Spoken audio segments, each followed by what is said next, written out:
Hello friends, welcome to my channel. आज अपन जो लिफ्ट में व्यक्ति का भार वाले ऐसे क्वेश्चंस आते हैं न्यूमेरिकल, उनमें उनमें जो भी है कि विरामावस्था है, में त्वरित गति है, ब्रेक लगाने पे वो क्या क्या जो भाषा होती है वो समझेंगे। पहला डायग्राम आप देख रहे हो कि विरामावस्था, लिफ्ट खड़ी है या फिर विरामावस्था या फिर एक समान वेग से चल रही है। अगर एक समान वेग से भी चल रही है, उसका वेग परिवर्तित समान के साथ समान समय में समान वेग परिवर्तित हो रहा है, तो वो एक समान वेग कहलाता है। लिफ्ट खड़ी है तो भी विरामावस्था स्थिर है, और विरामावस्था तो भी स्थिर है, और एक समान वेग हो तो भी विरामावस्था ही उसे कहते हैं। अगर एक समान वेग से नीचे या फिर ऊपर आ रही है तो व्यक्ति का भार W बराबर mg होगा, अर्थात जितना भार है वही होगा, भार अपरिवर्तित रहेगा। अब दूसरा वाला डायग्राम है कि लिफ्ट ऊपर की ओर त्वरित गति कर रही है, अर्थात जो लिफ्ट है वो ऊपर की ओर जा रही है, तो व्यक्ति का भार क्या होगा, वो W बराबर अर्थात भार बराबर द्रव्यमान ब्रैकेट G प्लस ए, जी इधर गुरुत्व त्वरण है और A इधर त्वरण है, बढ़ जाता है। G बराबर अपने को पता है 9.8 होता है मीटर पर स्क्वायर सेकंड स्क्वायर।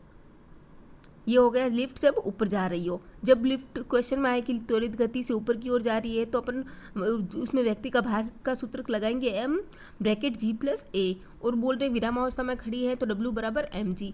अब बोल रहे हैं कि जो लिफ्ट है वो नीचे की ओर त्वरित गति से नीचे आ रही है, तो व्यक्ति का भार क्या होगा, तो व्यक्ति का भार G माइनस ए हो जाएगा, अर्थात जो भी भार होगा वो द्रव्यमान ब्रैकेट G माइनस ए हो जाएगा, अर्थात गुरुत्व त्वरण में से अपन जो भी अपना भार त्वरण होगा वो गुरुत्व त्वरण में से माइनस कर देंगे, और ऊपर की ओर जाएगी तो गुरुत्व त्वरण है वो 9.8 जो होता है वो अपन जोड़ देंगे, और इसमें जब नीचे की तरफ आती है तो अपन 9.8 मीटर पर सेकंड स्क्वायर इसमें से घटा लेंगे, तो व्यक्ति का भार आ जाता है।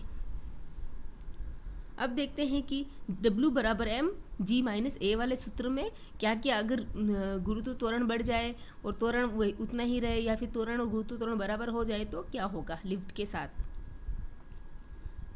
अगर गुरुत्व त्वरण ज़्यादा हो, एक त्वरण से गुरुत्व त्वरण अगर ज़्यादा हो तो क्या होता है, लिफ्ट यदि गुरुत्व त्वरण का मान त्वरण अर्थात लिफ्ट से अधिक है तो क्या करेगा, भार घटेगा। अपने को पता है, ये देखो भार घट जाता है नीचे वाला। अगर नीचे आ रही हो तो क्या होता है, नीचे आने से गुरुत्व त्वरण का मान जो होता है वो अधिक हो जाता है, तो भार घट जाता है।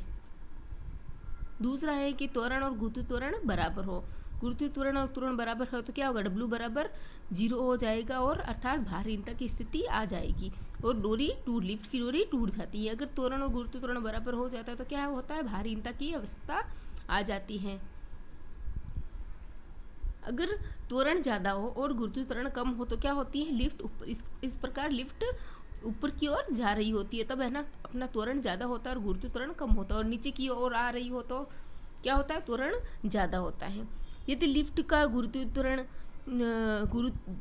त्वरण गुरुत्व त्वरण से अधिक हो तो क्या करते हैं, W बराबर माइनस अर्थात नेगेटिव में आंसर आता है इसमें, और जो भी गुरुत्व त्वरण ज़्यादा हो तब क्या करते हैं, पॉजिटिव में आंसर आता है, और बराबर हो तो 0 आता है अर्थात भारहीनता, और अगर त्वरण ज़्यादा हो तो नेगेटिव में आंसर आता है। इस स्थिति में व्यक्ति का सिर लिफ्ट की छत से टकराएगा। क्यों, अपने को पता है लिफ्ट ऊपर की ओर, जब गुरुत्व त्वरण का मान कम हो तो लिफ्ट ऊपर की ओर जाती है, और जब गुरुत्व त्वरण का मान ज़्यादा हो तो लिफ्ट नीचे की ओर आती है।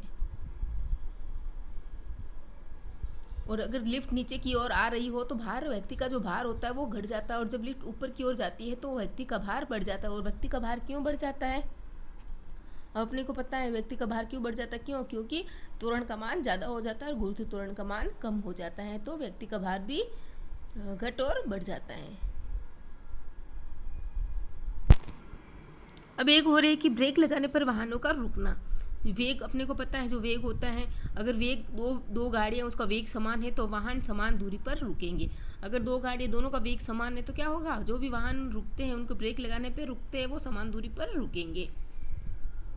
दूसरा है कि अगर किसी की गतिज ऊर्जा या फिर संवेग, इनमें संबंध क्या है, अगर गतिज ऊर्जा या फिर संवेग बराबर है तो रुकने की दूरी क्या करती है, द्रव्यमान के ऊपर डिपेंड करती है। अगर दूरी ज़्यादा हो कि द्रव्यमान कम होगा, द्रव्यमान ज़्यादा होगा तो दूरी कम होगी, अर्थात जितना ज़्यादा भार होगा वो उतनी ही कम दूरी पर जाके रुकेगा, और जितना कम भार होगा वो ज़्यादा दूरी पर जाके उसको बहुत ज़्यादा टाइम लगेगा रुकने में।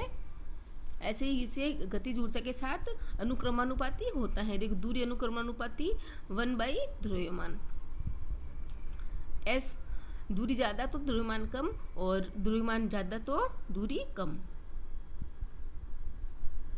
ये गतिज ऊर्जा और संवेग अगर समान हो दो वाहनों की, तो रुकने की दूरी जो होती है वो द्रव्यमान के अनुक्रमानुपाती होती है।